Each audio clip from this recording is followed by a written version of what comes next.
যে দেখে নাও, আজকে এসছি বিচে, আমার পাতুছানাকে খেলছে বালি দিয়ে। আর এই যে পাতুছানার বন্ধু, পচা বন্ধু, আমি, দুই মেয়ে পাহারা দিচ্ছি।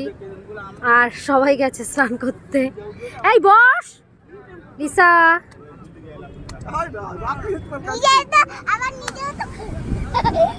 এই কুহু এখানে আয়, এখানে এসো। এই যে দেখো,